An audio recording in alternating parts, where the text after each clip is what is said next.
Reports shots fired. Joining us now is the attorney representing Jacob Blake, Patrick Salvi Jr. Good morning. Thank you for being with us. Good morning, Robin, Larry. Thank you for having me. First, let's start by how Jacob is doing. We have heard reports that he might be paralyzed from the waist down. His father seemed to indicate when we talked to him yesterday that maybe that might have been a temporary situation. Do we know at this point? So what I can tell you is at the time of the press conference that we held yesterday at 3 o'clock, he was in surgery. He remained in surgery for the rest of the day. I was receiving updates from Julia, his mother, shortly after midnight that he had come out of surgery. He had additional hardware placed.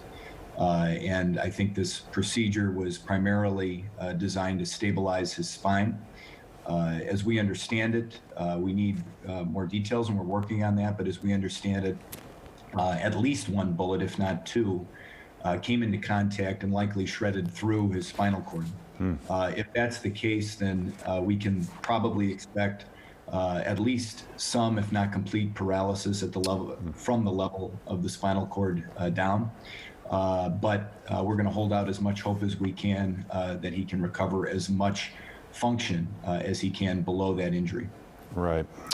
Well, Patrick, you know, there have been all these stories floating around. The police haven't said much. A witness reportedly said he heard police yelling to him, "Drop the knife, drop the knife." Did he have any kind of weapon at any point? My understanding is that he did not have or have drawn any sort of a weapon. I think there was also reporting on a witness saying that he or she heard the police saying that, but never actually saw that there was a knife. So at this juncture, we are still in search of facts. Unlike so many of the prior instances, some of these tragic instances in which African Americans have been essentially brutalized by police, the individual has died. Here, Jacob is alive. We hope to be able to talk to him very soon. You can imagine the shape he's been in since this occurred. He's been anesthetized and in operation for so many hours since this occurred, and in the short times that he hasn't been, he's been highly medicated or intubated to where he couldn't speak. He did have those moments with his mother that we spoke about yesterday, where there was an interaction, but of course she wasn't interrogating him about what happened. She just wanted to give her boy a hug. So we look forward to talking to Jacob as soon as possible in order to get his side of the story. That's going to be one difference in this case compared to so many other tragic cases, and we continue to gather as much evidence as we can through witnesses, and we want to have communication with Kenosha. We've yet to establish a line of communication with Kenosha.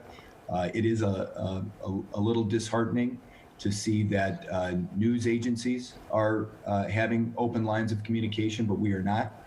So we're going to aggressively pursue that so that we can gather all the facts. We want to get all the facts out on the table because we do sincerely believe that this excessive force was not at all justified. And you can just see in the video, particularly when somebody is shot in the back 7 as many as 8 times, that is essentially, regardless of what had occurred leading up to that point, those facts are important, no doubt, in the grand scheme of things. However, irrespective of what happened, did Jacob deserve the death sentence, which was essentially what this police officer was intending to place on him?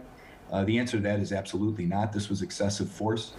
And so we need to gather the facts, and I hope to have more facts for you very shortly. So, Patrick, you're saying you have reached out to Kenosha Police, no one has gotten back to you, or have they tried to make contact with you or the family?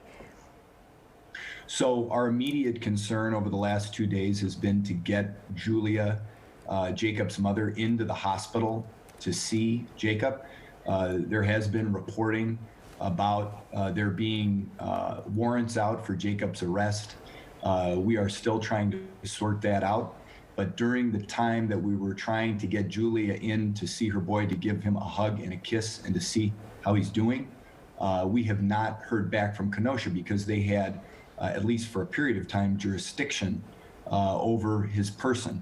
And so in the process of trying to get Julia in to see him and in reaching out to Kenosha, we heard nothing back. So that was disconcerting. At this stage, we're going to be moving forward aggressively to try to gather as many facts as we can. All right, Patrick Selvey, we appreciate you joining us this morning. Thank you for having me. Thanks, Patrick.